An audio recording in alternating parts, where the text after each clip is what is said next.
Today we're going to do something really fun to prepare you for winter, and that is dehydrating some different fruits. In the summer you've got plenty of these to work with, but as soon as fall comes around you start noticing the prices getting higher and higher and higher. So get yourself to the farmer's market or just Walmart, Supercenter, get some good fresh fruits and we'll get started on dehydrating them. Let me just tell you about a dehydrator if you're not familiar with it. This particular model is an open country digital dehydrator. I love that it's digital because I can set not only the temperature very specific, but I can schedule the hours that it's going to be, and I can always add hours right in the middle of what I'm checking up on. Inside you'll see all these trays and you can add more and more trays. It comes with these removable trays, so if I just need 2 I can use that, or I could build it up and use 8 trays. And also they make a special one if you wanted to make like fruit leathers. This kind is just made for laying the fruit right on the surface of it, and that's great. But if I had my very favorite and best, it would be an Excalibur. So if you have time, go on to Amazon, check out what's available. They have all different kinds of models. A lot of times they're square, but all incredible different options to them to make them a really good investment that's going to be worthwhile over the long run. But this little open country is going to do great. I think I got this at a Bass Pro Shop, but you can get them online. I have used the even lower end ones than this, and I can't recommend them. They usually break down in about a month or 2, and you'll wish you had spent a little bit more money. So this is kind of middle of the road. All right, so what we're going to do is a couple of different things today. We've got grapes, strawberries, blackberries, and believe it or not, cranberries. You wouldn't think of cranberries to dehydrate, but they retain their flavor so well. They give a wonderful kick to your granola bars or your breakfast cereal during the winter when you want cranberries thrown in there. And you don't even have to cut them up to dehydrate them. So this is a really easy and no-brainer. Also the blackberries over here, you don't even have to cut them up. Just wash them real good and put them in the dehydrator. The strawberries we're going to slice up pretty thin, and they'll make a nice little treat for later. And for the grapes, all we're going to have to do is just wash them really well and then slice them in half and lay them face up. So your only assignment is to go out and find the very favorite fruits that your family has while it's still somewhere here in the fall and summertime. Get them put in the dehydrator, and all through the winter you're going to have wonderful fresh fruits to eat. I say fresh relatively, you know what I mean, dehydrated, but they're going to be a wonderful treat for your family all through the winter, and they're going to save you a lot of money. So if this is your first time dehydrating, I'm going to tell you 2 secrets that are going to help make it successful. First, if you have your grandmother's apron, you need to wear it. Somehow it's going to make everything better. And then secondly, you want a good paring knife and a good serrated paring knife. I have 2 of them here, but really, if I had my grandmother's best knife, that's what I would use right here. But a good little serrated paring knife is going to be perfect for cutting up these fruits. Now, let's go over and look at what we've got done. So we started with the blackberries. All we did was wash them off and put them on the tray. Easy as anything. The strawberries we washed, we made sure we chose only the fresh ones, and we got off all of the little bruises from them because you don't want bruised fruit. So we put them on the tray. Next, we've got the cranberries, and the secret to the cranberries, just so you know, is you can see they're just like little bubbles almost with very tight skin. So I usually wait about 6 or 8 hours after the beginning of dehydrating them before I'll come in here, and there's a fun little process of just stabbing the pieces, stabbing them all, and they kind of pop. They'll kind of bubble up just a little bit, and their skin gets a little thinner, and so it's easy to just pop them all, and that helps the air get into them so that they can dehydrate. They will take the longest, just so you're aware. And then lastly, we've got the grapes on here, and the only secret to them is just clean them up real good, cut them in half, and always lay them face side up. That's because this is going to be the stickiest side, and you don't want them to stick to the tray, but there's no other secret to why we do it that way. So I'm going to just stack them all up here together. I'm going to put the hat on here.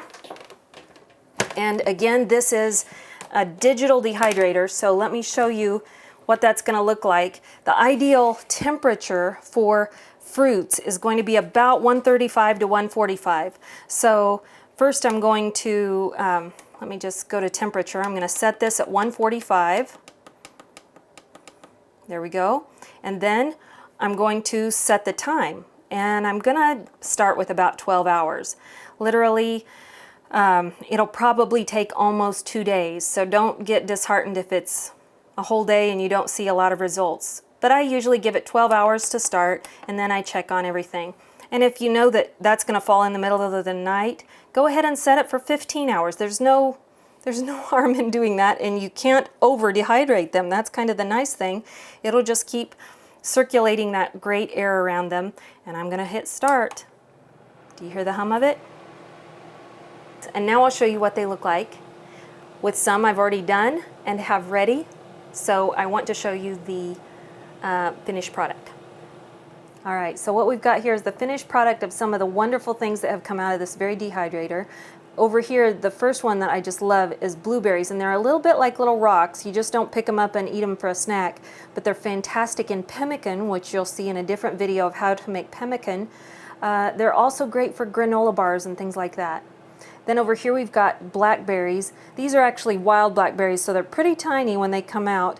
The big fat ones we put in here earlier today, those are going to come out a little bigger than this. And these are pretty seedy, but they're great for using again in pemmican or in different things where you just want that taste of blackberry. They're wonderful, rehydrated. The cranberries, listen, you can use these in all kinds of things. They hold a real good tartness to them, and they're also great for crafts. If you wanted to string them with popcorn at Christmas time, these are just wonderful to have, and they last and last and last forever. Then we've got, these are the light colored grapes like you saw me putting in the dehydrator, and then these are a darker colored grapes. They turn out looking almost exactly the same as finished products, but these might be just a little bit sweeter. I don't know, I can't really tell the difference. Again, these are not like raisins where you chew on them very much. They're kind of pliable, but not like regular raisins because they don't have all of the preservatives and softeners in them like regular raisins do. But the benefit of these that I absolutely love is when I put this kind of raisin, homemade, in my breakfast cereal, these soak up the water or milk super fast and are way plumper and juicier and sweeter than you're going to experience in the raisins that you buy from the store. So totally awesome for any kind of breakfast cereal.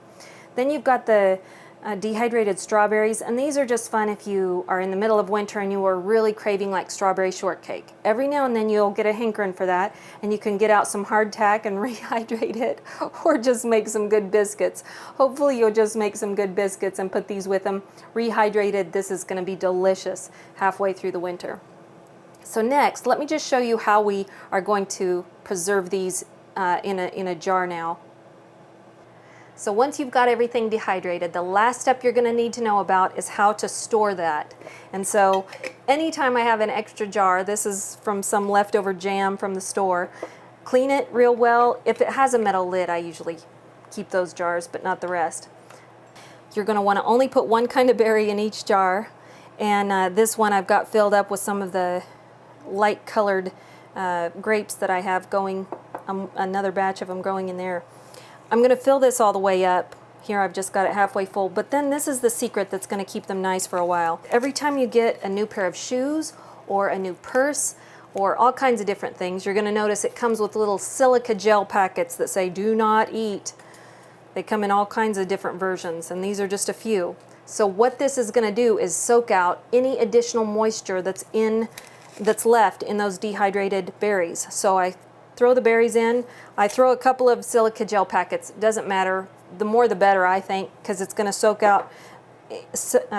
out any of the moisture in the air that's left in that. And then just put the lid on tight and put it in the refrigerator if you've got room, or better yet, if you have a root cellar, man, stick it in there. I would try to use everything up within a year. Some last longer than others, and some have shorter shelf life. But I've noticed that pretty much everything I've ever done, if I eat it within the first year, year and a half, even 2 years, it's just fine.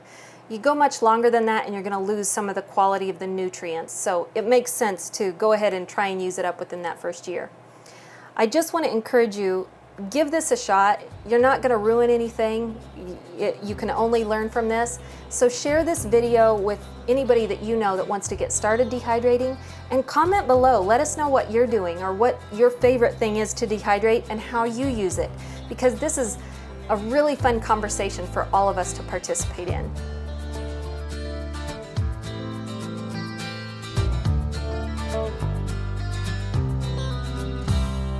Hey, before you go, I want to share this quick promise with you from Psalms chapter 73, verse 26. It says this: "My flesh and my heart may fail, but God is the strength of my heart, and He is my portion forever."